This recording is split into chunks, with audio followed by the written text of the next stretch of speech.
नमस्कार दोस्तों। मैं मृत्युंजय आपका स्वागत करता हूं हमारे इस चैनल सटीक परामर्श में। और एक क्वेश्चन देखिए हम लोग के पास आया हुआ है। ये यूपी से है, उत्तर प्रदेश से। और इनका पूछना है कि इनको बाइक और साइकिल, ये दो चीज़ है, इनका कटिंग का काम करना है। बंटी बाइक सर्विस बोल के इनका जो है अपना कंपनी है या दुकान होगा या स्क्रैप का काम होगा। तो ये जानना चाहते हैं कि इस काम के लिए इनको कौन कौन सा लाइसेंस चाहिए होगा। देखिए, पहले भी हम लोगों ने बात किया हुआ है अलग अलग सब्जेक्ट पे स्क्रैपिंग लाइसेंस के लिए। मगर ये जहाँ तक मान लीजिए कटिंग का बात आ जाता है ना, तो कटिंग में कुछ स्पेशल आपको जो है फॉर्मेट या चीज़ें रखनी पड़ती हैं। क्योंकि अगर मान लीजिए आप कटिंग में नहीं रखेंगे तो फिर कभी भी कोई अगर प्रॉब्लम आए तो आपके लिए मुश्किल आ सकता है। जैसे मान लीजिए अगर ये इनका दुकान होगा, तो दुकान ज़्यादातर हमने देखा है कि जो भी स्क्रैप वाला दुकान होता है वो ज़्यादातर पता चला कि वो सरकारी जगह पे या कोई मिल गया ऐसे वैसे, तो वहाँ पे अपना माल रख के इकट्ठा काम करते रहते हैं। तो ये चीज़ आपको नहीं करना है। अगर मान लीजिए आपको बिजनेस करना है तो बिजनेस की तरह करना पड़ेगा। स्क्रैप का लाइसेंस आपको बनाना पड़ेगा। अब स्क्रैप लाइसेंस के लिए भी मान लीजिए आपका जो गोडाउन है उसको आप रेंट पे लीजिए। जो मकान मालिक है उसके साथ 11 महीने का रेंट एग्रीमेंट है वो बनवाइए। उसके बाद फिर आप शॉप एक्ट का लाइसेंस लीजिए। अगर मान लीजिए जैसे ये अकेले काम कर रहे हैं, दिखा रहे हैं अकेले हैं ये, बंटी बाइक सब बोल के, तो अकेले अगर काम कर रहे हैं तो शॉप एक्ट का लाइसेंस बनाइए, मकान मालिक के साथ रेंट एग्रीमेंट बनाइए, इलेक्ट्रिसिटी बिल दीजिए, अपना आधार कार्ड पैन कार्ड लगाइए और उसमें लिखिए कि आप हाँ स्क्रैप का काम करेंगे। अब स्क्रैप का काम में क्या होता है, परचेज एंड सेल का सबसे ज़्यादा काम होता है कि आपको बाइक का जो पार्ट्स है, वो पुराना बाइक का पार्ट्स आप खरीदेंगे, बेचेंगे और अपने यहाँ पे रखेंगे या अपने से बड़े सप्लायर जो है उसको डिस्ट्रीब्यूट करेंगे, यही काम होता है। अब इसमें मान लीजिए कटिंग का बात आ जाता है। जैसा ये बोल रहे हैं कि ये बाइक और साइकिल या जो भी चीज़ आएगा कटिंग का बात करेंगे।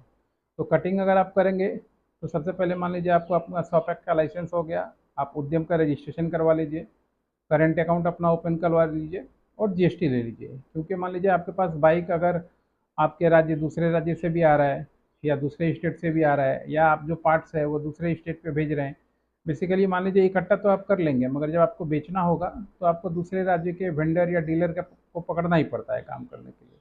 तो उस मैटर में जाके आप जो है आराम से, आपको जीएसटी चाहिए होगा, नहीं तो आपका मामला फंस जाएगा, कहीं आपकी गाड़ी पकड़ ली गई तो फिर आप फंस जाइएगा। इसके साथ ही आपको जो है अपना डॉक्यूमेंटेशन भी करके रखना पड़ता है। परचेज और सेल का जो डॉक्यूमेंट है वो बना के रखना पड़ेगा।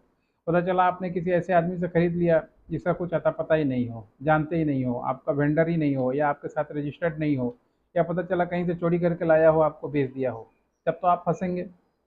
तो इसलिए आपको सिस्टम बना के रखना है कि जो भी मान लीजिए आपके साथ काम कर रहा है, इकट्ठा करने वाले, सामान इकट्ठा करने वाले, तो उन लोगों का आधार कार्ड, पैन कार्ड या अपने साथ एक रजिस्ट्रेशन करवाना है या एक फॉर्म फिलअप करवा लेना कि हाँ हम इन लोगों से माल लेते हैं, ये माल लेते हैं, आपकी सेफ्टी के लिए ज़रूरी है। इसके अलावा जब आप वहाँ पे कटिंग करेंगे कोई भी चीज़, जैसे मान लीजिए आप कटिंग का काम कर रहे हैं, तो ज़्यादातर गैस का यूज़ कीजिएगा। और उसमें होता है क्या है, लोकल गैस ज़्यादातर लोग यूज़ करते हैं, तो उसमें आप पे केस बन सकता है।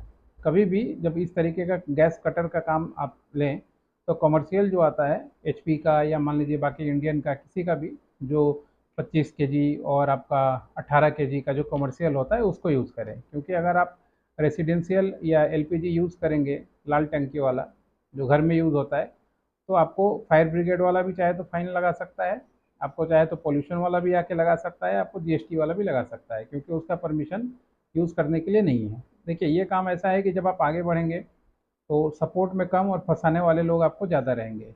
तो ये जो पॉइंट बताया हम लोगों ने, ये सब पॉइंट पे आपको बच के रहना है।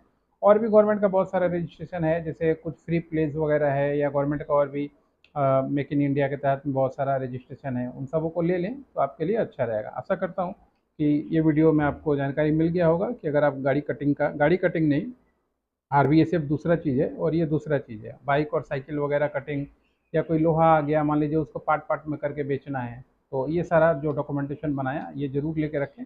और आईएसओ 14000 एक सर्टिफिकेट है, और 18000 जो आग वगैरह की सेफ्टी के लिए और इन्वायरमेंट का सेफ्टी के लिए होता है, उसको जरूर लगा के रखें। क्योंकि आपका कागज़ ये आपको बोलेगा दोस्तों, जितना बड़ा बड़ा कागज़ गवर्नमेंट का लगा के आप अपने उसमें रखेंगे उतना ही आपके लिए फ़ायदेमंद है। क्योंकि जो आपके पास कौन आएगा, आप सोचिए, आपके पास जो कांस्टेबल आएगा वो 10-12 पास होगा, आपके पास जो सिपाही आएगा 10-12 पास होगा, तो वो उतना पढ़ा लिखा नहीं होगा कि वो आपसे बहुत ज़्यादा कुछ सवाल पूछेगा। ये छोटा मोटा चीज़ जब आपका देख लेगा, लाइसेंस वगैरह देख लेगा, तो वो खुद ही चला जाएगा, या आपके पास स्कोप रहेगा बोलने का। बचने का, ये सब चीज़ें ज़रूरी हैं।